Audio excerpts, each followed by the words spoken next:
Hanging out with Jordan McCreadie up here in the North Country for Super DIRTcar Series race tonight at Can-Am. Not sure what exactly you're getting this. We're going to stay fairly general on our questions. How we doing? Good. How's everybody? How's Dad? How's Timmy? Everybody's doing good. Just getting started with the racing, so getting a couple races in and getting busy. Got to be fun to come back up here to Can-Am. You used to be a weekly guy here for a long time. Yeah, and we've been here weekly with the 358 the last two races. Yep. So I think our plans are probably going to, keep doing that and hit or miss other stuff and try to, pick and choose, basically. Okay. How you been doing up here? The first night we ended up third, and this past weekend we were eighth. Okay. We running well?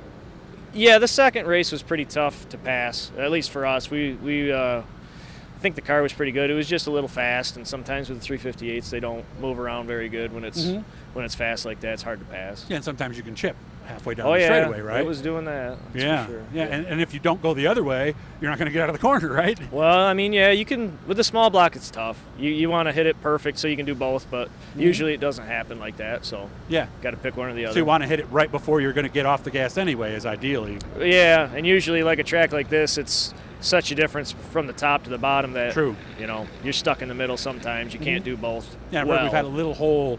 What, like in 3 and 4? That's that same place? Yeah, I just saw that Packer truck go through it. Looks like it's still there. It's still there. Looks like it's still there. Hopefully it doesn't get bad, but it wasn't terrible the first 2 nights. It was pretty good. Can you go through it and not lose time? With a 358 you can, yeah. With the big block, I don't know yet. We'll see. I know the water tends to make it a lot worse, but hopefully it'll be good. And small block again on Saturday nights down in Center Lisle at Thunder. Yep, we've been doing that. I don't know I honestly don't know what our plans are, honestly, on Saturdays, but we're going to be racing, so wherever we go, and try to do our best. How about traveling stuff with the big block, because he does have the big block here today?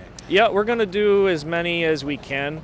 So, like, this motor's fresh right now, and we'll try to run it as many shows as we feel it's still, not down on power or anything like that, and see where that ends up for Dirt Week and stuff like that. So basically you want to save it for later and run it enough so you're not still not testing. behind. Yeah, exactly. Where you got a feel and you got a notebook and Right. Because we don't run a lot of big block stuff, do we? No, I mean, when we followed the tour last year, that was like 20 shows, and I think I ran maybe 25 big block shows total now. That's got to be a career high in a season, right?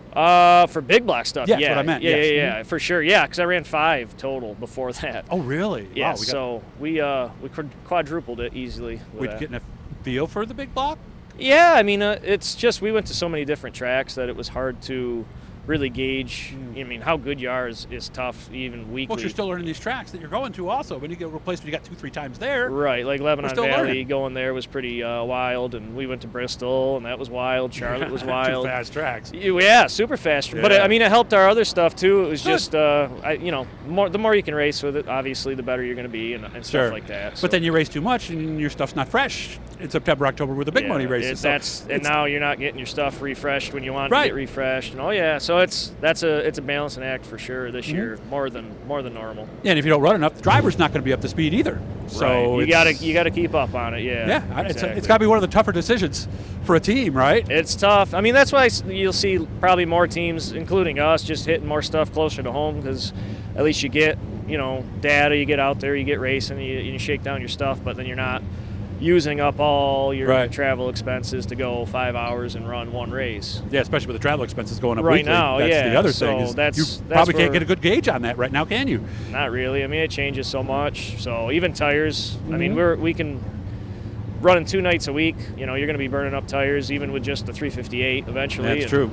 Just got to watch what you're doing, and that's what we're trying to do. Yeah, and some tracks eat tires more than others. We're not going to talk about which ones, but that is reality, right? Oh, yeah. Yeah, there's some tracks weekly that I don't know how they're going to do it with the tire wear that they've got.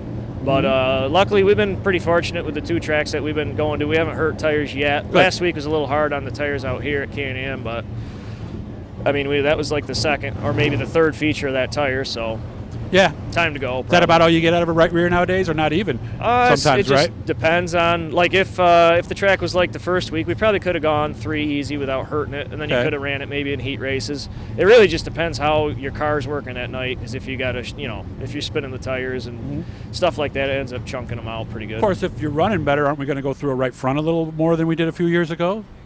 I mean, yeah, yes and no. 'cause Yes and no, okay. I mean, when your car's working good, it usually it wears them, it grains them, and doesn't hurt the tires so much. So you can reuse them, with the small block stuff. The big block, obviously, it may just murder it, and then and then you're gonna have to just get a tire. And you might just use an old tire for hot laps, maybe, or depending yeah. on where you're starting in the heat, maybe use an older tire there, because if they're taking 5, it doesn't matter if you're 1st or 5th. Right. You got to race smart, right? Especially with a handicap, and exactly. Yeah, because we're at that time now for the weekly stuff where you don't want to beat it up going for 3rd if they're taking 5. Especially if you got a risk of cutting a tire down or whatever. Yes. You don't want to put your new right front on and cut it down for nothing. Yeah, and you can tell sometimes by the way you're racing, oh man, I'm using up that right rear. I could tell, right? Right. Yeah. So. Yeah, you don't drive at balance 100% all the time, do you? I don't know. It's hard not to with these things, because if you're not, I was thinking of the heat race situation up where to speed. where you're 3rd and they're taking 5. Maybe I mean, you could ride like the big block stuff. I mean, if you're in a redraw spot or qualifying spot and you can ride it out, then you'll try to. I mean, you're not just gonna, change lanes all of a sudden on lap 8 when you're in a qualifying spot. Yeah, let me try the outside in the and last then just lap go here last. when I hear somebody over my shoulder. Right. Good to see you. Thanks as always. Please say hi to the family for me, okay? I will. Thanks, Hit Doug. the Blues and subscribe. Maybe we'll be talking to him at the end of the night. Good job. Thank you.